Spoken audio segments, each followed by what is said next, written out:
اور میرا نبی کہہ رہا ہے کاش میرے ماں باپ زندہ ہوتے، اور نہیں تو میری ماں زندہ ہوتی تو تم دیکھتے میں کیا کرتا، میں عشاء کی نماز کے مصلی پہ ہوتا اور میں سورۃ فاتحہ پڑھ رہا ہوتا، اور ادھر سے میرے گھر سے میری ماں مجھے کہتی محمد، تو میں ماں کے لیے نماز توڑ دیتا۔ سبحان ہاں، میں ماں کے لیے نماز توڑ دیتا۔ اور میرے نبی سے پوچھا گیا یا رسول اللہ قیامت کب آئے گی؟ یہ بچیاں غور سے سنیں، سارے سنوں پر یہ خاص طور سے سنیں۔ آپ نے کہا اللہ کو پتہ ہے، کہ یا رسول اللہ کوئی نشانی بتا دیں۔ تو آپ نے کہا جب بیٹیاں بھی ماؤں کو ذلیل کریں گی تو قیامت آئے گی، جب بیٹیاں بھی ماؤں کو ذلیل کریں گی تو قیامت، ان تلد الامۃ ربتہا، جب ماں کے ساتھ بیٹیاں نوکر جیسا سلوک کریں گی، نوکرانی جیسا سلوک کریں گی تو قیامت کے نکارے پہ چوٹ پڑ کے رہے گی۔ یہ نہیں کہا جب کفر پھیل جائے اور جب اسلام بٹ جائے گا، حالانکہ قیامت تو اس وقت آئے گی جب دنیا میں ایک مسلمان باقی نہیں رہے گا۔ یہ واقعہ کی سنگینی کو بتانے کے لیے فرمایا جب ماؤں کو ذلیل کیا جائے گا قیامت آ جائے گا۔ میرے نبی نے فرمایا عمر تیرے دور میں ایک شخص آئے گا اویس،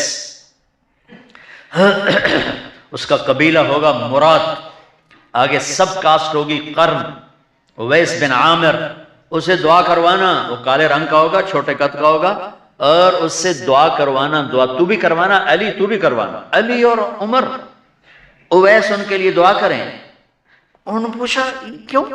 کہ اس نے ماں کی خدمت کر کے اللہ کو اتنا راضی کر دیا ہے، جب وہ ہاتھ اٹھاتا اللہ خالی نہیں لوٹاتا۔ اللہ کی قسم عمر و علی کو اویس کی دعا کی ضرورت نہیں تھی، امت کو پیغام دینا تھا کہ مائیں ذلیل ہو رہی ہیں آج، اور باپ جوان اولاد سے چھپتے پھر رہے ہیں، تو میرے رب میرے نبی نے یہ آگے پیغام دینا تھا کہ نبی ہو کر رسول ہو کر کہہ رہے ہیں کاش ماں ہوتی تو میں اس کے لیے نماز توڑ دیتے۔ آپ کو 8 عورتوں نے دودھ پلایا والدہ سمیت، ان میں ایک ام ایمن بھی ہیں، آپ کے والد کی باندھی تھی، تو گھر میں تشریف فرما تھے، ام ایمن بیٹھی تھی حضرت عائشہ، تو ام ایمن کہنے لگی یا رسول اللہ پانی تو پلا دیں، تو اللہ کے نبی ایک دم اٹھے، تو حضرت عائشہ ناراض ہو گئی، ام ایمن اللہ کا رسول کو کہتی پانی پلا، تو اور کیوں نہ کہوں میرا بیٹا ہے میں نے دودھ پلایا۔ تو حضرت میرے نبی نے کہا ہاں ہاں عائشہ یہ میری ماں ہے، اس کا میں نے دودھ پیا ہے۔ آپ اٹھے، گھڑے میں سے پانی بھر کے یوں دونوں ہاتھوں سے حضرت ام ایمن کو پیش کیا جو حبشی باندھی تھی، چونکہ دودھ پیا ہے تو ماں کا لفظ صادق آ گیا، تو بجائے اس کے کہ برا مناتے آپ خادم بن کے اپنی ماں کو دودھ پلانے والی ماں کو آپ نے، حضرت حلیمہ سعدیہ تشریف لائیں، آپ نے اپنی چادر بچھا کر اس کے اوپر بٹھایا۔ حضرت عمر کا دور خلافت آیا، وہ ہر سال حج کرتے تھے، اور بھائی کوئی اویس ہے وہ ملتا ہی کوئی نہیں تھا، 3-4 سال گزر گئے تو کہنے لگے سارے حاجی اکٹھے ہو جاؤ بھائی، سارے حاجی اکٹھے ہو گئے، آپ نے کہا سب کھڑے ہو جاؤ، سارے کھڑے ہو گئے، پھر آپ نے کہا یمن والے کھڑے رہو باقی بیٹھ جاؤ، تو چند ہزار کھڑے رہے باقی بیٹھ گئے، پھر آپ نے کہا مراد والے کھڑے رہو باقی بیٹھ جاؤ، تو 15-20 آدمی اس میں سے نکلے، پھر آپ نے کہا مراد کی جو آگے سب کاسٹ ہے قرن والے کھڑے رہو باقی بیٹھ جاؤ، تو صرف ایک آدمی بچا، تو آپ نے اس سے پوچھا تم قرنی ہو؟ کہا جی۔ اویس کو جانتے ہو؟ کہا جی میرے بھائی کا بیٹا ہے، وہ تو تھوڑا سا ایسے ہی ہے دیوانہ سا، آپ کیوں پوچھ رہے ہیں؟ تو حضرت عمر رونے لگے، کہا وہ نہیں تو دیوانہ ہے، کدھر ہے؟ کہا جی عرفات گیا ہے اونٹ چرانے، تو حضرت عمر نے علی کو ساتھ لیا اور دوڑ لگا دی عرفات کی، وہاں گئے تو حضرت اویس ایک جھاڑی کے نیچے نماز پڑھ رہے تھے، یہ دونوں حضرات آ کے بیٹھ گئے، انہوں نے محسوس کیا 2 بندے آ گئے، نماز مختصر کر دی، حضرت عمر نے پوچھا کون ہو میرے بھائی؟ کہا جی مزدور ہوں۔ تمہارا نام کیا ہے؟ کہا جی اللہ کا بندہ۔ کہا ارے بھائی وہ تو سبھی اللہ کے بندے ہیں، تیری ماں نے تیرا نام کیا رکھا ہے؟ کہا تم کم پوچھ رہے ہو؟ انہیں تو پتہ ہی نہیں تھا کہ عمر ولی، کیوں بھائی تسی کون ہو انٹرویو کرنے والے؟ تو مولا علی نے کہا یہ ہیں عمر بن خطاب امیر المومنین اور میں ہوں علی بن ابی طالب۔ پھر وہ ہل گئے، کہنے لگی میں معافی چاہتا ہوں، میں پہلی دفعہ آیا ہوں، مجھے تو پتہ ہی کوئی نہیں ہے۔ تو حضرت عمر نے فرمایا تم اویس بن عامر ہو؟ کچھ کہ اچھا ہاتھ اٹھاؤ ہمارے لیے دعا کرو۔ وہ کہنے لگے آپ کیا کہہ رہے ہیں؟ یہ آپ کیا کہہ رہے ہیں؟ میں آپ کے لیے دعا کروں گا؟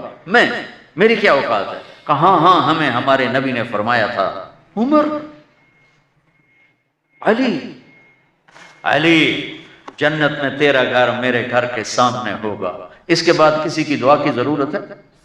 عمر میں نے جنت میں محل دیکھا، میں نے پوچھا کس کا ہے؟ مجھے کہا گیا قریشی کا ہے، میں سمجھا میرا ہے، جانے لگا تو کہا گیا عمر بن خطاب کا ہے، ان کو اویس کی دعا کی ضرورت ہے؟ میدان عرفات میں 1.25 لاکھ صحابہ کے ساتھ آپ اونٹ پہ تشریف فرمایا، اونٹنی پر، تو آپ نے فرمایا اس وقت میرا اللہ میرے صحابہ پہ فخر کر رہا ہے اور عمر پہ خاص طور پہ فخر فرما رہا ہے۔ ہمیں پیغام دینا تھا، آنے والے زمانوں میں یہ ہونا تھا۔ سبحان اللہ۔ امام ابو حنیفہ کا نام تو سب کو معلوم ہے نا، ایک اور عالم بتاتا ہوں، عبد الرحمن بن ابی لیلہ، ان میں علمی کھٹ پٹ تھی بہت زیادہ، آپس میں بنتی نہیں تھی، تو ابو حنیفہ جیسی ہستی جن کے کروڑوں فالوور آج ہیں، ان کی ماں کہتی نعمان یہ مسئلہ ہے جا کے عبد الرحمن سے پوچھ کے آ۔ زندگی میں ایک دفعہ نہیں کہا ماں جی میں اس کو بڑا عالم ہے میرے کو پوچھ لو، کہا اچھا ماں جی، اپنی چادر اٹھاتے اور پہنچ جاتے، دروازے پہ دستک دے کے بھائی مجھے میری اماں نے بھیجا ہے آپ اس پہ فتویٰ، حالانکہ ان کی اپنی رائے اس کے خلاف ہوتی تھی، لیکن ماں کے احترام میں جا کر ان سے مسئلہ پوچھتے جن سے روزانہ مناظرہ ہوتا تھا، روزانہ کھٹ پٹ ہوتی تھی علمی، ماں نے کہہ دیا جا کر ان سے پوچھ کے آتے تھے، اپنی اتنی بڑی علمی قدر و منزلت کو ایک طرف رکھ دیتے تھے، نہیں میری ماں نے مجھے کہا۔ تو آپ سب نوجوان ہو، ماں باپ زندہ ہیں تو ان کی دعا لو، آہ نہ لو، دعا لو۔ مجھے یاد آیا میرے والد رحمت اللہ علیہ کا ایک دفعہ مجھے خط آیا کہ جب پیسے ختم ہوتے ہیں اسی وقت ہی تمہارا خط آتا ہے کہ پیسے بھیج دو، کبھی آگے پیچھے بھی بتا دیا کرو زندہ ہیں کہ مردہ ہیں۔